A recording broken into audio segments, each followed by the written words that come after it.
Hi. Thoughts on Deborah Tannen's Gender-Like Styles by Annette Veldhuizen under the direction of C.W. Kelly at Liberty University Online.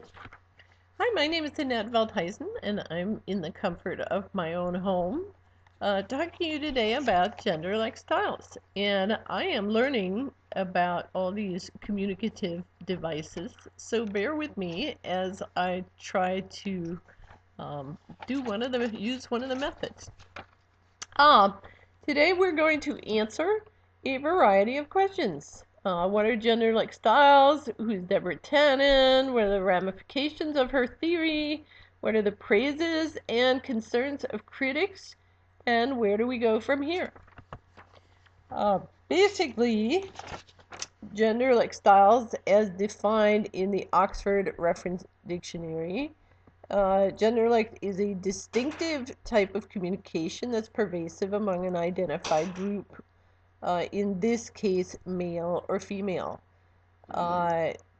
It's grouped with idiolect or idiolect, if you prefer, sociolect, and dialect. Dr. Tannen's focus is on the socio-cultural roots of gender-like styles. Now, Dr. Deborah Tannen herself is a prolific author, and she's a internationally renowned speaker. And she works at Georgetown University, which is just down the road from me. And she's written a book called You Just Don't Understand Women and Men in Conversation. Now, she's a product of her culture along the line of linguists, but also, more importantly, a culture that was a closed system and is moving into an open system where women have more choices, although they still today find barriers in communication and social interaction and so forth, and of course workplace. Here's a little bit more information about the history of women in language. There's a long tradition that I'll be talking a little bit about, and you'll get to know some of the famous names associated with the research, and you'll even find out how women survived extermination in the Caribbean. Now, the forefathers and foremothers of Dr. Tannen's research. Her research is really a departure from the most common approach, which is the deficit approach to women speak. And the most famous person probably to talk about the deficit approach is Dr. Otto Jespersen of the University of Copenhagen.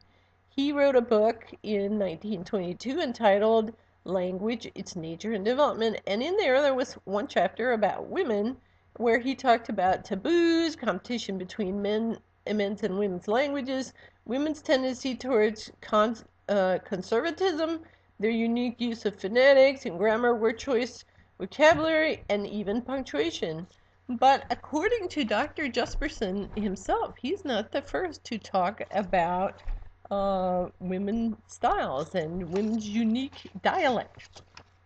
Because the distinct sex dialects were mentioned as early as 1664 by the Dominican Breton in his Dictionnaire Caribe Français, in which he talks about how Caribbean women escaped from extermination by the chieftain because of their linguistic conservatism, and they were not seen as a threat because of the way that they spoke.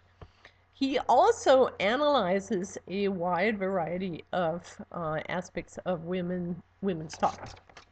Now, other linguists and researchers who are important here, among which are Robin Lakoff. She's one of the big researchers in this and names in this area. Her theory is the dominance theory of gender-like differences, basically talking about how women do not have the same advantages as men, and because they're not the dominant group, they have to speak in a sort of subservient manner to men. And hers is, of course, a deficit theory. Now, she herself wrote a book that is a pivotal work called Language and Woman's Place. That was in 1975. Other linguists, nationally and internationally, such as the German linguist Senta Tremmel-Plutz, have talked about power as being the important part of the piece that explains the cause of differences in language. And of course, she said, if you leave out power, you do not understand talk. Now, let's talk more specifically about this theory that I'm so excited to communicate to you about today. The theory. All right. Basically, Dr. Tana's theory is a cross-cultural communication theory. It posits that women and men have different goals, different vocabulary, different messages, that linguistically, female phonetics, semantics, syntax, and pragmatics differ from those of males. And she lists, and of course it's a book, so she lists and discusses a whole lot of differences, some of which you can see here on the screen, although I had to make it quite small to fit it on the slide. And she talks about the main problem being that men and women do not realize that they're in a cross-cultural encounter. The solution, according to her, is for people to recognize their differences and understand the differences and try to communicate with each other in each other's languages. So speak to people the way that they can understand. Which is a theme that's pervasive among many social workers and communicators.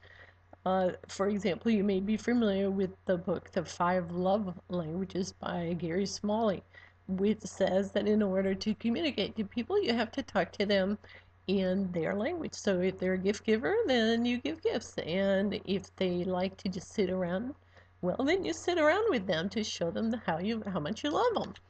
Anyhow, she has kind of the same idea, and part of her effort is to get women to take assertiveness training and men to take sensitivity training. And such training is actually going on in various industries now. And so that's pretty exciting because they've had some successful outcomes. Now, there's been a variety of responses to Dr. Tan's theory. The positive reactions that she was hoping for was that people would have kind of an aha moment where they would go, hey, that's how it is. Wow. And I think she's been very successful. Her book has been published in over 31 countries, and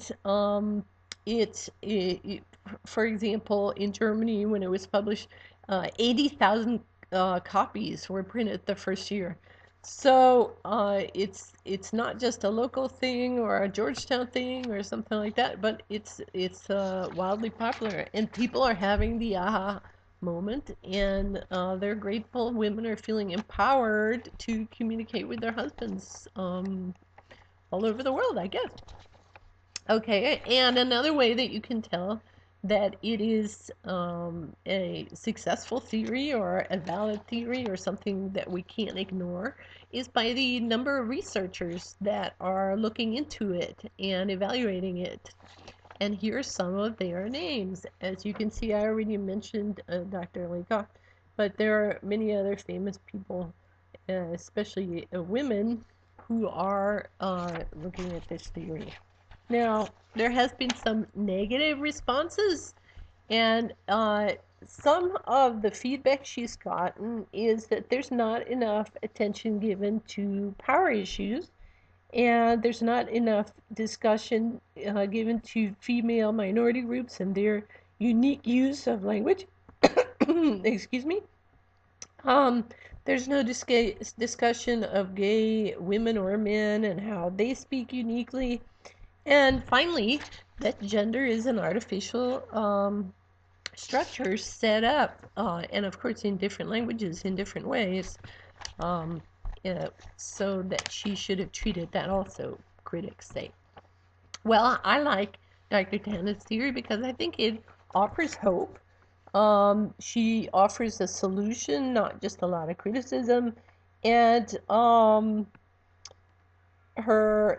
she downplays the causes, which a lot of times result in a kind of a blame game. Speaking ill of men in general, or dominant groups that have caused this disaster, quote unquote. But I think the better way to pursue it, or to address the differences in communication, is the way that Dr. Tannen has chosen. She's chosen the high road. She has solutions, and I think her solutions are worth taking a second look at.